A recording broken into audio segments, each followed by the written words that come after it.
لەسەرم پرسە گفتوگۆ دەکەم لەگەڵ بەڕێزلیوە عەبدولخالق تەلعەت نوێنەری پێشووی حکوومەتی هەرێم لە فەرماندەی ئۆپراسیۆنە هاوبەشەکان. کاک عەبدولخالق زۆر بەخێر بێیت. پرسیارێکی دووبارەیە، بەڵام لەبەرەوەی سوپای عێراق ناوچەکانمان کۆنتڕۆڵ کردووە و هێرشەکانی داعشی شتێکی دیکە دەڵێن، بۆیە دەبێ بپرسم کە داعش ماوە؟ بەڵێ ئەو بابەتە پێشتری چەندی جار باسمان کردووە.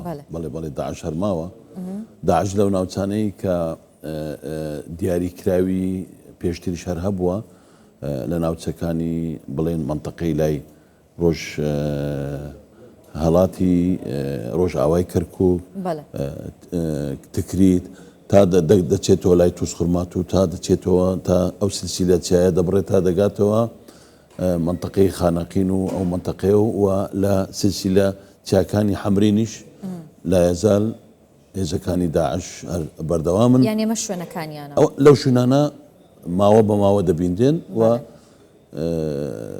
ئەوەی کە تازە باسی کرد گوتی 10 جار هێرشیان کردووە، دەبی بڵێ 10 جار هێرشەکانی بڵێ شەرنیە هەموو کاتێک لە کەناڵە ڕاگەاندنەکان باز بکرێت زۆر جار باز ناکرێتن. ئەی هۆکار چییە کە سوپای عێراق بەردەوامەڵێ کۆنتڕۆڵمان کردو و داعش نەماوە و مەترسی نەماوە؟ ئەو شوێنانە ئەگەر وایە فەرماندەی هێزە هاوبەشەکانی کەرکووک بەنیازن لە بەیانیەوە یان لەمڕۆ دەست بە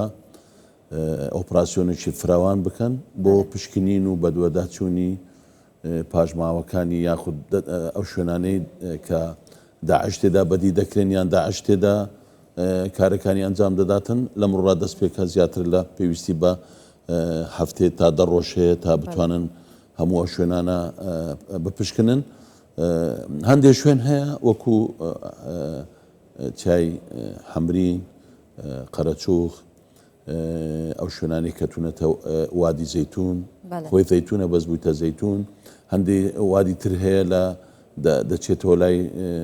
خانەقین و کفری و ئەو ناوە تا دەچێتەوە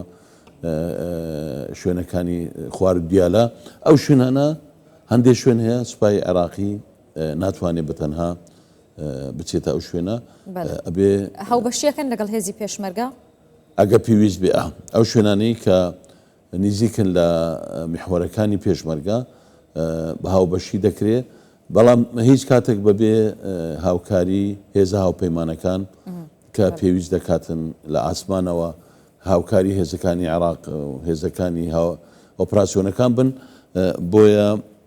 بەبێ ئەوان تا ئێستا هیچ ئۆپراسیۆنێکیان بەتەواوی ئەنجام نەداوە. بەڵام ئەوەی کە دەڵێن داعش نەماوە ئەوە وابزانم نەمبیستووە ئەو ماوەیە بڵێ داعش کۆتایی پێاتیە. داعش بەردەوام لەو شوێنانە بەردەوامیان هەیە و ماوەش بە شێوەی 2 3 یان 4 5 چ بە ماتۆرسکل بێ چ بە پیادەبی لەو شوێنانە بیدراون. بەڵێ کاک عەبدولخالق بەتایبەت لە ناوچەیەک خۆشت باست کرد وادی زەیتون و ئەبوو خاناجیرە و وادی شادی ئەو سێ گۆشەی کەرکووک و تکریت بەڵێ وادی شایی ئەوەی بینی تکریت و مووسڵ و کەرکووک ینی لەوێ بە بەردەوامی جم و جۆڵیان هەیە بەبێ هێزی پێشمەرگە. من زانیاریم لایە کە لەوانەیە لە چەند ڕۆژی داهاتوودانی کە بە دوواداچوونم کردبووم پرسە گوتیان کە لەوانەیە سەرکەوتن بەسەر داعش لەو ناوچانە و کۆنتڕۆڵکردنی ئەو ناوچانە ڕابگەێنن بەبێ هێزی پێشمەرگە ئەمە دەکرێت؟ هەموو ئەو شوێنانەی کە ناڵێم نزیکن لە میحوەرەکانی پێشمەرگایان مڕابطن لەگەڵ سنووری حکوومەتی هەرێم یان هەرێمی کوردستان بەبێ پێشمەرگە هیچ ئۆپراسیۆنێک ناتوان ئەنجامدەن. مەسەلەن چای قەرەچووخ بەشێکی کەوتۆتە لای حکوومەتی عێراقی بەشەکەی تری هێزی پێشمەرگەی لێیە، بۆیە بەبێ هاوبەشی لەگەڵ هێزی پێشمەرگە و ئەوەش درێژە دەکێتەوە چونچینێ لە تۆلی درێژی هێزەکانی داعش لە نێوان حکوومەتی عێراق و حکوومەتی هەرێم لەولایە کە سوپای عێراقی هەیە ئێمەش دابەش بووینە لە 8 میحوەر. میحوەری یەک تا دەگاتە سەحێلان 8 میحوەرە. هەموو ئەوانە پەیوەندیدارن بە بابەتی داعش، بەبێ ئەوانش ناتوان بەی شێوەیەک هیچ ئۆپراسیۆنێک یان هیچ کارێک ئەنجام دەن. هەموو جاریش با پاڵپشتی و هاوپەیمانان توانیتیان ئۆپراسیۆنەکانیان ئەنجام بدەن. لەمڕۆ یان بەیانیە هێزەکانی ئۆپراسیۆنی هێزەکانی ئاوبەشی کەرکووک قادی عملیاتی کەرکووک دەست بە ئۆپراسیۆنێکی وەکو پشکنین نەک بۆ شەڕ پشکنین بۆی بتوانن ئەگەر پاژماوە گیان شوێنێکی لە داعش بدۆزنەوە